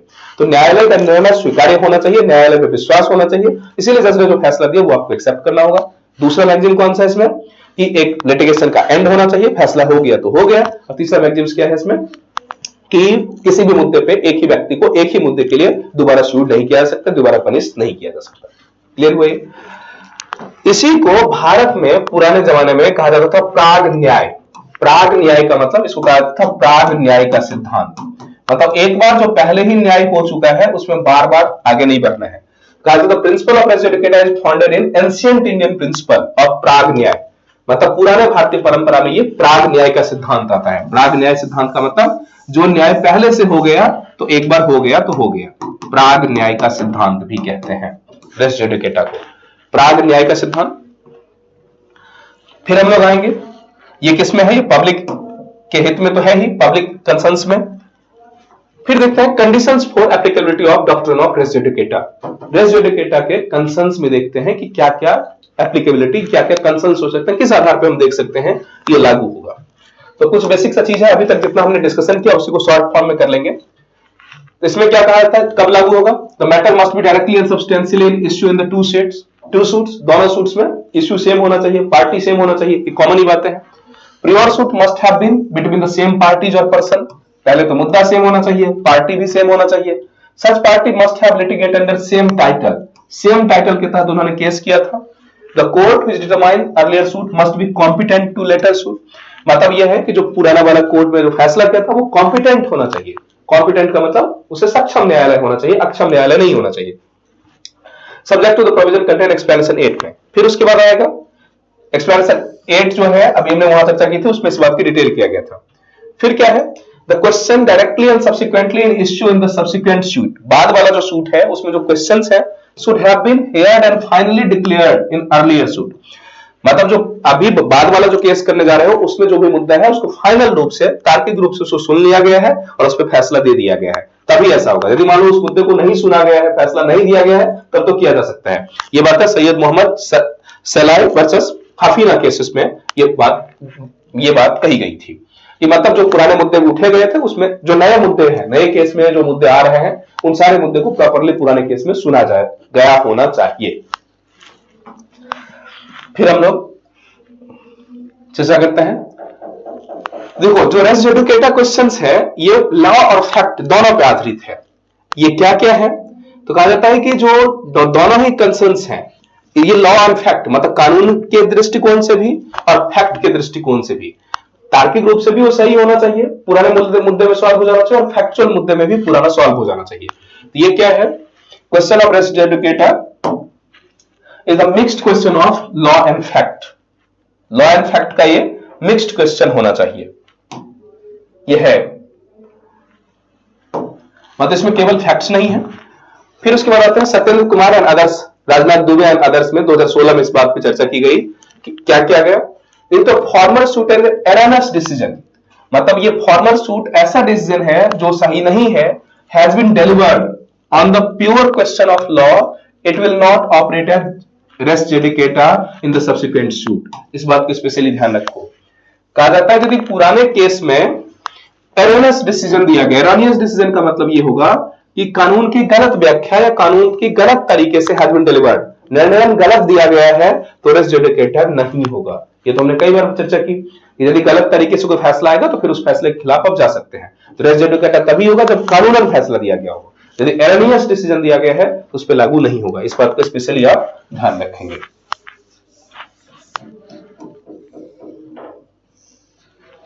क्लियर।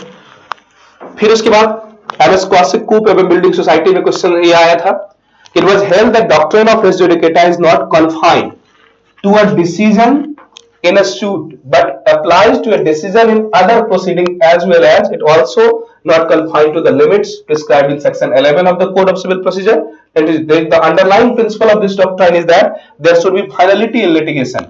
मतलब कंसर्न ये है कि फाइनलिटी ऑफ लिटिगेशन होना चाहिए, लिटिगेशन फाइनल होना चाहिए कि मतलब कहां तक, हमेशा ये नहीं होगा कि पूरे टाइम पूरे जन्म आप लड़ते ही रह जाएंगे। रादर कि there should be finality in litigation, ये प्योर कंसर्न्स इसका उद्देश्य था। ऐसे शैवान सिंह केस में भी आया कि dismissal of a suit in default can not be said as matter heard and finally decided on merit and hence such dismissal is not operated as res judicata.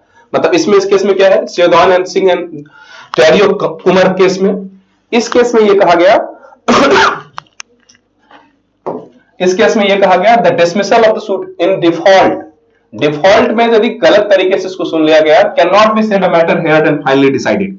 यदि default हुआ है, कोई इश्यूज हुए हैं, तो फिर उस मुद्दे में रेस जुडिकेटा लागू नहीं होगा। तो मतलब क्या है, dismissal will not operate at res judicata between the such party and subsequent proceeding.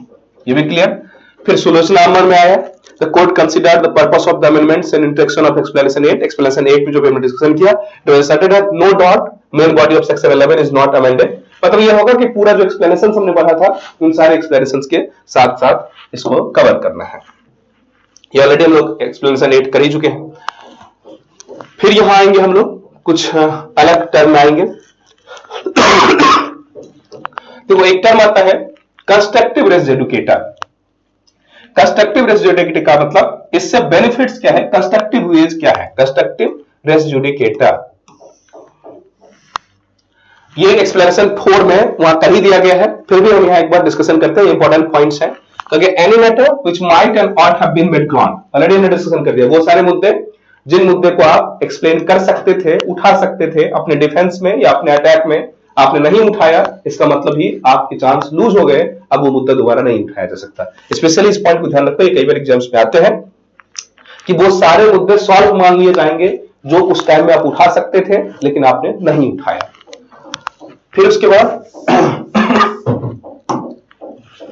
State of UP versus, इस कंसर्न्स में यही आया कि फिर उसके बाद इसमें भी यही है, it was held that when the matter which might and ought have been made ground of the defence और अटैक। कहां है, state versus UP plus Nawab Hussain. इस केस में इस बात को भी चर्चा की गई थी, ये कई जगह चर्चा की गई लेकिन स्पेशली इन केस में भी इस बात की चर्चा की गई थी। State of UP versus Nawab Hussain क्या था, might and not proceeding was not so made then such matter in the eyes of law to avoid multiplicity of litigation की मल्टीप्लिसिटी से बचाने के लिए and to bring about finality in deemed to have been constructively issue and therefore is taken in as decided। और वो जो सारा मुद्दा था उसको मान लिया जाएगा कि वो सुलझा दिया गया है। अब यह कंसर्न्स और आता है, कहता है कि यदि मान लो दो पार्टी था डिफेंडेंट और डिफेंडेंट ही में अब इश्यू कोर्ट ने फैसला दिया प्लेंटिफ की सपोर्ट में, अब डिफेंडेंट दो है, उन दोनों में ही लड़ाई हो गई, उन दोनों में ही उस लायबिलिटीज को लेके फाइट हुआ कि किस मुद्दे में, मतलब हम इसमें जिम्मेदार हैं या नहीं हैं, कितने हैं। तो ये कहा जाता है कि जो डिफेंडेंट है उसके लिए वो दोबारा आपसी लायबिलिटीज को डिवाइड करने के लिए केस कर सकता है, लेकिन कुछ केसेस ऐसे हैं जहां डिफेंडेंट भी अपने मुद्दों में केस नहीं कर सकता, उसके लिए भी रेस जुडिकेटा लागू होगा। कैसे? जैसे इसका मतलब आपको समझ में आया, हमने कहा एक मुद्दा है पार्टी ए और इसको ऐसे समझ लो, एक पार्टी है ए, इसको दो व्यक्ति के साथ केस है बी और सी के साथ, कोर्ट ने फैसला इसके पक्ष में दिया, लायबिलिटीज बी और सी के ऊपर बनी, इसको वो क्षतिपूर्ति प्रदान करे। अब क्वेश्चन उठता है बी कितना करे सी कितना करे। यदि इस मुद्दे में कोई क्लियरिटी नहीं है और इस दोनों में ही इस बात को लेकर टसल हो गया तो ये दोनों आपस में तो केस कर सकते हैं, लेकिन कुछ केसेस ऐसे होते हैं जब इनमें भी रेस जुडिकेटा लागू होगा। सामान्य अर्थों में इनको अपने ही लायबिलिटीज को डिसाइड करने में रेस जुडिकेटा लागू नहीं होंगे, कुछ एक केस को छोड़ के। इसी में कहा जाता है, इसीलिए कहा गया race judicata between co defender, जो को डिफेंडर है दोनों डिफेंडर के बीच में रेस जुडिकेटा कब लागू होगा। इसको ऐसे देखो समझ लो, कहा था कि हमेशा ही को डिफेंडर के बीच में रेस जुडिकेटा लागू नहीं होंगे, कुछ कंसर्न्स में होंगे। तो following conditions are to be satisfied, कुछ महत्वपूर्ण कंडीशन है जिसमें रेस जुडिकेटा लागू होंगे। क्या होना चाहिए? There must be a conflict of interest between co defender, co defender के बीच में कॉन्फ्लिक्ट ऑफ इंटरेस्ट होंगे, मतलब दोनों के बीच में वाद होगा, तभी इस मुद्दे पे आगे बढ़ेगा वो, तभी तो विवाद होगा। लेकिन उसके साथ दूसरा कंडीशन भी फॉलो करने होंगे। क्या होना चाहिए? It must be necessary to decide that conflict in order to give relief of to the plaintiff, plaintiff को जो रिलीफ मिला है उसके लिए ही, उसके केस में ही होना चाहिए। मतलब यदि इसके अलावा कुछ हो तो वो दोनों केस में जा सकता है। बेसिक से फिर समझो, हमने कहा एक ए था, एक बी और सी है, इसके खिलाफ बी और सी के खिलाफ ए के पक्ष में फैसला आया। अब जो कुछ भी इस पे रिलीफ देनी थी बी और सी में आपस में ही टसल हो गया कि हम कितना कितना दे। तो यह कहा गया कि कुछ मुद्दे में तो ये लोग केस कर सकता है, लेकिन कुछ मुद्दे में इस पे भी रेस जुडिकेटा लागू होगा कि ये दोनों फर्दर भी इसी मुद्दे को लेकर केस में नहीं आ सकते। तो वो रेस जुडिकेटा कब लागू होगा हम उसकी बात कर रहे हैं। तो पहला क्या है कि पहला तो दोनों के बीच में कॉन्फ्लिक्ट होना चाहिए, दूसरा it must be necessary to decide the conflict in order to give relief to the plaintiff, उसी प्लेंटिफ को रिलीफ देने के मुद्दे में फाइट होनी चाहिए। दूसरा है the question between co defendant must have been finally decided, court ने यह बात भी कह दिया हो कि किसकी कितनी जिम्मेदारी है, बी को कितना देना है, सी को कितना देना है, एंड जो ये बात भी कह दिया गया हो एंड द को डिफेंडेंट्स वर नेसेसरी और proper party in the former suit, मतलब दोनों ही को डिफेंडर प्रॉपर पार्टी रहे हो, उसमें बकायदा दोनों पार्टी रही हो, तभी ऐसा हो सकता है। यदि ये किस केस में कहा गया? मुन्नी बीबी केस में कहा गया and versus Trilokinath, Munni Bibi versus Trilokinath case में यह बात कहा गया कि को डिफेंडर को दोनों को पार्टी होना चाहिए। जैसे मान लो एक पार्टी को कोर्ट में था ही नहीं और फिर भी उसकी जिम्मेदारी तय की कर दी गई, तो वो व्यक्ति फिर केस कर सकता है कि हमें सुना ही नहीं गया। जब वो तीन कंसर्न्स में को डिफेंडर के बीच में भी रेस जुडिकेटा होगा, कब? जब दोनों ही पार्टी प्रॉपर्ली कोर्ट में सुना गया हो, कोर्ट ने प्रॉपर्ली दोनों की लायबिलिटीज अलग अलग निर्धारित कर दिए हो। यदि कोर्ट ने निर्धारित नहीं किया तब तो जा सकता है। तो तीन कंसर्न्स आपको समझ में आ गया। पहला कंसर्न कब को डिफेंडर के बीच में रेस जुडिकेटा कब लागू होगा, मतलब को डिफेंडर कब दोबारा केस में नहीं जा सकता। पहला केसेस जब दोनों का इंटरेस्ट एक ही प्लेंटिफ के खिलाफ हो, मतलब अपने दोनों के बीच फाइट हो, समस्या किसको लेके हो, उसी प्लेंटिफ को रिलीफ देने में। और तीसरा कि दोनों ही पार्टी रहा हो, प्रॉपर पार्टी रहा हो का मतलब उस कोर्ट में दोनों ने उस मुद्दे पे था जब डिसीजन दे रहा था। क्लियर ये मुद्दा। अब उसके बाद हम लोग आते हैं फिर अगले कंसर्न्स में, रेस जुडिकेटा एंड रेस सब्जुडाइस का डिस्टिंक्शन क्या है। ऑलरेडी हमने दो टर्म कहा कि रेस जुडिकेटा क्या है, फैसला हो जाने के बाद होगा कि पुराने फैसले के बाद नए फैसले नहीं दिए जा सकते, नए कोर्ट में नहीं जा सकता। और रेस सब्जुडाइस का मतलब जो मामला दोबारा से कोर्ट में था वो दोबारा कोर्ट में नहीं आएगा। Res sub judicata bars the trial of suit, issues which has been decided in former suit, while res sub judice क्या करता है, ट्रायल को ही रोक देता है। रेस जुडिकेटा पहले कोर्ट में फैसला के बाद लागू होता है, रेस सब्जुडाइज कहां लागू होता है, सूट इन पेंडिंग डिसीजन। ये कवर हो गया। एक टर्म होता है एस्टोपल। ये जो एस्टोपल है इसका मतलब होता है विवक्षणा, या विवक्षणा का मतलब ऐसा कंसेंस होता है, एस्टोपल का मतलब, इसको टर्म समझ लो कि एक पार्टी को, यदि मान लो कोर्ट में आप गवाही देने जाते हो या आप पार्ट में हो, आप पार्टी हो, तो प्रोसीडिंग के दौरान अभी तो आपने कुछ अलग तर्क दिए थे, अलग कुछ आपने एडमिशन किया था, अलग तरीके से ओथ लिया था। कुछ दिन के बाद जैसे होता है ना, गवाह बदल जाते हैं, लोग बदल जाते हैं कोर्ट की प्रोसीडिंग के दौरान। आपने सुना होगा कई बार होता है ना, गवाह ने एक बार तो सबूत दिया कुछ और फिर बाद में कुछ पलट गया, अपने बयानों से पलट गया एक्सेट्रा। तो एस्टॉपल का मतलब ये होता है कि कोई व्यक्ति अपने ही बात से पलटे नहीं। तो इसका मतलब ये होगा कि यदि कोर्ट में आपने कोई बात एक बार कह दी तो अगली बार जब आप कोर्ट जाओगे तो उस बात से आप पलट नहीं सकते। ठीक है, इसको कहते हैं एस्टोपल। तो इसको ऐसे ध्यान रखो। रेस जुडिकेटा क्या है कि एक बार जो फैसला हो गया तो दोबारा फैसला नहीं होगा, दोबारा आप कोर्ट नहीं जा सकते। और एस्टोपल में क्या है कि एक बार जो बातें हो गई वो उससे कोर्ट में पलट नहीं सकते। रेस जुडिकेटा क्या है, सेक्शन 11 में है। एस्टोपल किस में है, एस्टोपल है सेक्शन 115, किसमें, एविडेंस एक्ट में, जो भारतीय साक्ष्य अधिनियम है, एविडेंस एक्ट, उसके 115। ये पुराना वाला है, नया वाला एविडेंस एक्ट लागू होगा, इसमें अलग तरीके से हम लोग देख रहे हैं कहां है। सेक्शन 115 ऑफ एविडेंस एक्ट में एस्टोपल की चर्चा की गई है, जिसमें ये कहा गया एस्टोपल का मतलब क्या होगा कि कोर्ट में जो आपने एक बार स्टेटमेंट दिया है, एक बार पक्ष रखा, उससे बार बार पलट नहीं सकते। फिर क्या होगा इसमें, दोनों का डिफरेंस समझ लो। Result of a decision of court, उसके बाद res judicata bars multiplicity of suit, suit को मल्टीप्लिसिटी से बचाता है। It is based on public policy, public policy में है। It is provides man arriving the same thing twice in the successive litigation, एक ही बात को दोबारा लिटिगेशन से, तो कई बार डिस्कशन की। ये क्या है estoppel, it flows from the act of the parties, ये पार्टीज ऑफ के एक्ट से आता है। Estoppels prevent the multiplicity of representation, एक ही व्यक्ति अपनी बात को बार बार बदल नहीं सके। It proceeds upon the doctrine of equity, ये इक्विटी के सिद्धांत पे है कि जो आपने कहा उसको एक बार में कहो। It prevents from saying one thing at one time and opposite at another, ये इस बात को भी रोकता है कि एक बार में आप एक बात कहो और दूसरी बात में दूसरी बात कह दोगे, इसको भी रोकता है। It binds only that party who made previous statement, ये उस व्यक्ति पे लागू होता है जो एक बार स्टेटमेंट दिया और sought the previous conduct, जो एक बार कोर्ट में जो फैसला दे दिया ये उसी पे लागू होगा। जबकि जो रेस जुडिकेटा है क्या है, ये पूरे मुद्दे पे लागू है। क्लियर हुआ? अब हम लोग, ये लगभग हमारा सेक्शन कवर ही हो गया। फिर आते हैं सेक्शन 12। सेक्शन 9, 10, 11 डिटेल हो गया। सेक्शन 12 कहता है bar to further suit. Bar to further suit का मतलब ये कुछ उसी टाइप का, उसको आगे बढ़ाता है। कहता है where a plaintiff is precluded by rules from the instituting a further suit in respect of any particular cause of action, he shall not be entitled to issue a suit in respect such cause of action in any court which is the court applied। इसका मतलब ये हुआ कि race judicata और race सब्जुडाइज तो आपने समझ लिया, एक मुद्दे को दोबारा ले जा सकते हैं। इसमें 12 में कहा गया थोड़ा इससे अलग है कि यदि किसी मुद्दे पे दो पार्टी के बीच में समझौता है कि हम किसी कोर्ट में इस मुद्दे को नहीं ले जाएंगे, एक बार उसने समझौता कर लिया तो फिर वो उस मुद्दे को दोबारा कोर्ट में लेके नहीं आएगा। मतलब यह है कि where the plaintiff is precluded by rules, plaintiff किसी नियम के द्वारा बंधा हुआ है, from the instituting a further suit in respect of any particular case. मान लो किसी मामले में, जैसे कोर्ट में होता है ना, कोई दो मामले के बीच में कोर्ट में है, दोनों पार्टी में ही समझौता हो गई, हम आपको कोर्ट से पहले, जैसे मान लो दो कंपनी की विवाद है, अब दो कंपनी की विवाद है तो दो कंपनी के विवाद में कोर्ट जाने से पहले या कोर्ट के बीच में ही कुछ फैसले के बीच में दोनों पार्टी में समझौता होता है और कहा जाता है कि इस मुद्दे को हम कोर्ट से बाहर या कुछ पैसे दे देते हैं या कुछ इसके लिए कंपेंसेशन कर देते हैं, आप इस मुद्दे को दोबारा कोर्ट में नहीं ले जाएंगे और आपसी समझौता हो गया। इस कंसर्न में कह रहे हैं कि कोर्ट ने फैसला नहीं दिया लेकिन आपस में ही समझौता हो गया, कोई ऐसा नियम बना जिससे प्लेंटिफ ने इस बात को बंद, उस नियम से बंध गया कि हम कोर्ट में मामले को नहीं ले जाएंगे, तो फिर वो दोबारा कोर्ट में नहीं जा सकता। ये बात कही गई।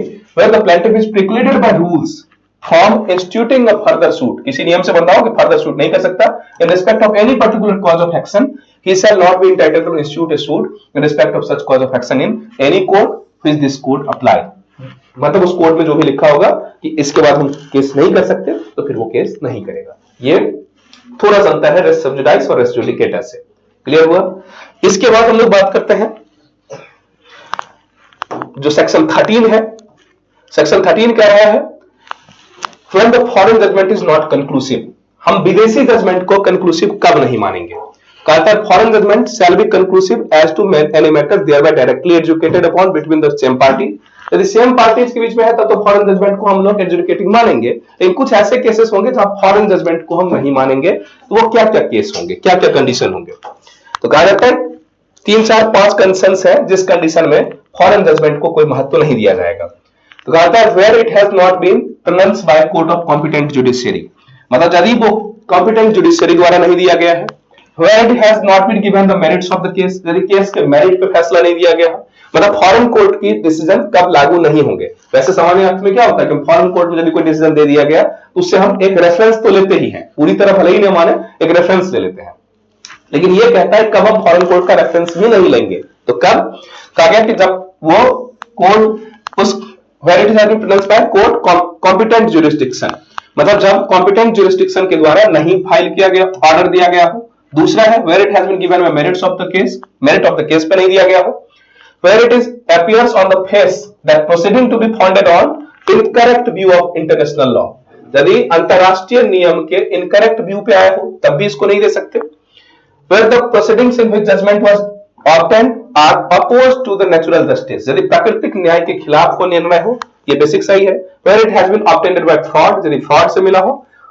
where it is sustains a claim founded on breach of any law in force in India, यदि एक तो उसमें हो या फिर भारतीय नियम के खिलाफ हो, भारत में जो कोई तत्कालिक नियम हो उसके खिलाफ, तब भी हम फॉरेन नियम को नहीं मानेंगे। ठीक, उसके बाद है presumption as to foreign judgment. Foreign judgment का प्रिजम्पशन कब मानेंगे? कहा गया the court shall presume upon the production of any document purporting to be certified copy of foreign judgment that such judgment was pronounced by court of competent jurisdiction unless the contrary appears, but such presumption may be displaced by proving want of jurisdiction। मतलब यह हुआ कि 14 में कहता है कि सामान्य अर्थों में हम जो फॉरेन कोर्ट है उसकी जजमेंट को ले लेंगे, सामान्य अर्थ में हम ऐसा मानेंगे यदि वो सर्टिफाइड कॉपी है तो सामान्य अर्थ में हम उसको मानेंगे। क्लियर हुआ? 13 में ये कह रहा है कि कौन किस अर्थ में हम फॉरेन जजमेंट को नहीं लेंगे, 14 में ये कह दिया किस अर्थ में हम 14 में ले सकते हैं फॉरेन जजमेंट को। तो यही कंसर्न्स थे। अब हम लोग नेक्स्ट सेशन में आएंगे, हम चर्चा करवाएंगे प्लेस ऑफ स्विंग, मतलब कहां पे आप मुद्दे को सॉल्व कर सकते हो, किस मुद्दे में, किस कोर्ट में मुद्दे को उठाया जा सकता है। तो चलिए नेक्स्ट सेशन में मिलते हैं। Thank you, thanks for today.